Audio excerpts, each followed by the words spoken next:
Here he comes out. Here he comes.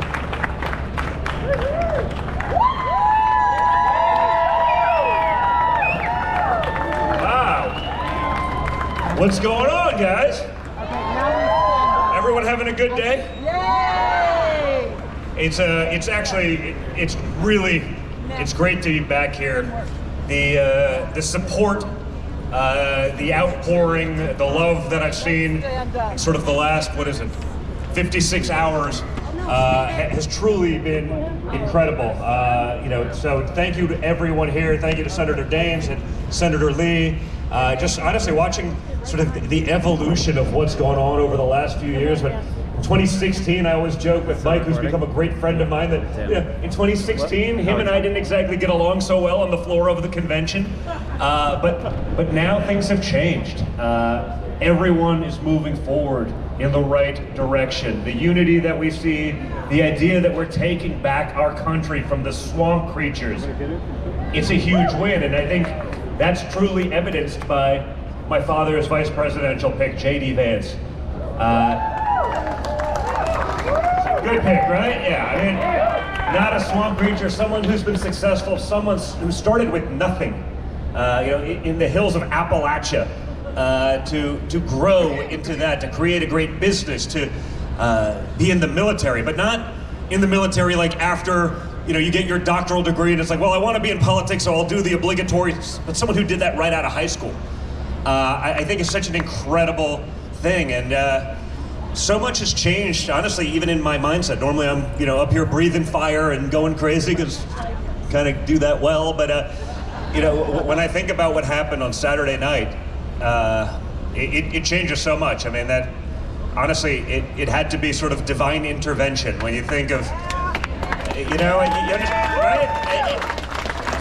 I don't often get all that spiritual, but I was watching that and, I got the call. Kimberly called me at, it was like 6:15 right after it happened, and your father's been shot. I'm like, and? Like, yeah, like that's I'm like, it's sort of a life-changing moment. It's like, and we don't know anything. I'm like, I was out with my daughter. We were actually fishing. My daughter's a big golfer, and she's always playing, and it's rare when she was like, can we just go out and do that? Like, yes, 100%, let's go. It's Saturday afternoon.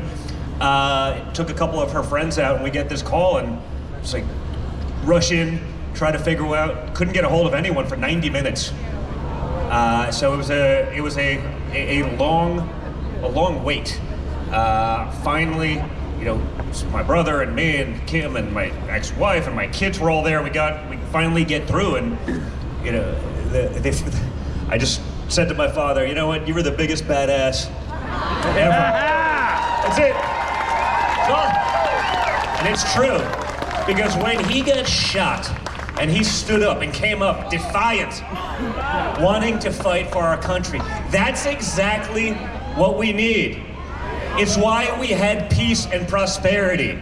It's why when we exude weakness on the world stage, all of those things go away. We see it now in everyone, especially these days, right?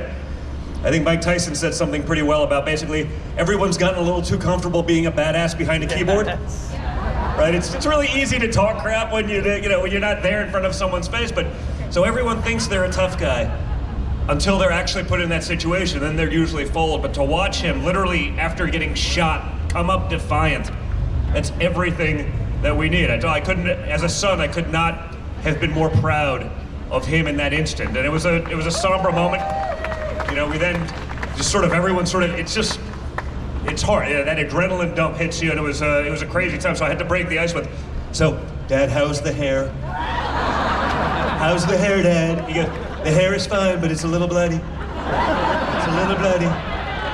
So, I think, that was sort of the moment of like, okay, everything's gonna be okay. So I think we needed a little bit of that, but I think everyone felt that last night when you go in there. I was like, people were like, hey Don, you were blinking a lot up there. I was like, no, allergies. Allergies, we don't do the crying, but there were no official tears. But I think we all feel, so much of that right now. And I think I'm just so excited about what we can do for our country. And what's really unique about this election cycle and why it's so important for us to be together, fighting in the same direction to preserve all of the things that we hold dear, is we know that it can be done. Because my father's done it once before. It's why they're going after him so badly, right? They tried to assassinate his character for 8 years. Then they tried to fine him and take away his businesses. Then they tried to jail him, and all of that led up to this weekend. But the fact that we can get through that and push forward, and when I see the love of what's going on here, I think we all understand what's at stake in this election, which is everything. Everything is on the table.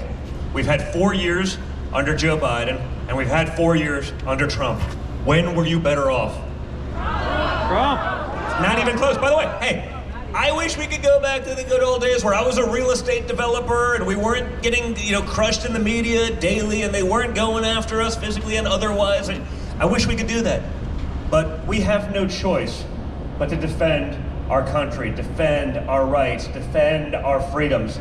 So I want to thank all of you guys for all of your support. I want to thank Senator Lee for everything that he's doing. And again, I think that shows that you could go from sort of that rough moment 8 years ago at this very convention to being just close friends. They talk all the time and text back and forth. That shows that we can come together. We can unify. We can change our thoughts and our attitudes and our ways to push forward for our country. So I want to thank him for all of that. I want to thank Senator Daines for everything that he's doing, your great Utah chair. There's so much we can do, and I just want to thank you guys for being a part of that. So don't take anything for granted in the coming, 100 and whatever days, right? Each and every call you can make, every person you can reach out to, we cannot for 1 second take our foot off the gas. We have to go. We can't take anything for granted. We can't assume they're going to be fair. We just assume they won't, because they won't. Right? It's that simple. Every ounce of our energy needs to be put into the next 100 and something days to get across that line. We can have Donald Trump, J.D. Vance, an incredible team of senators that we can put into office now. We can do all of those things, but we're not going to do it by being apathetic, by sitting back, by resting on our laurels, by saying, oh, it's so obvious. I'm seeing people on Saturday night, it's over, we've won. I mean, we haven't won anything. Right. Not even close. Right? Not even close. At best, it's 50-50 right now. We should win, but we're up against mainstream media. I don't know if you saw what they even tried doing with me yesterday on the floor. I put it on social. I mean, I'm there with my brother. We're trying to throw my father over the delegate count, right? We're there. We have the honor to do this. And 30 seconds before this momentous occasion, is your father bringing back all of the hate and vitriol? I go, no, that was you guys. That was the media. You're still doing it today. You're doing it right now. You lied about Russia. You lied about the closed borders. You lied about Biden's competence. You told us, you lied about everything. You said he was going to be a moderate. You guys lied to the American people forever. Well, your father put people in cages. I go, you mean the Obama cages?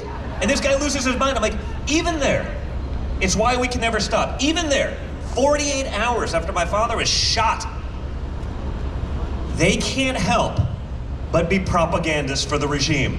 They just can't control themselves. So I just said, this guy's a clown. What do you expect? But even 48 hours, they got to go right back to their Democrat talking points. That's what we're up against, and they're a $1 trillion institution. So please stay involved, do whatever you can, speak to all of your friends in the swing states, get everyone engaged. There's no excuse for anyone to sit this one out. So thank you guys so much for being here. Look forward to talking to Steve already about getting out to the western states, because I'm an East Coast guy with my heart is in the West. I graduated college, I moved to Colorado for a year and a half, just love it all. So we'll be out there a lot. We'll be out there a lot, and I just can't wait to see you all out there. And just thank you again for the incredible support. It just means the world to us. So thank you guys. Have a good one.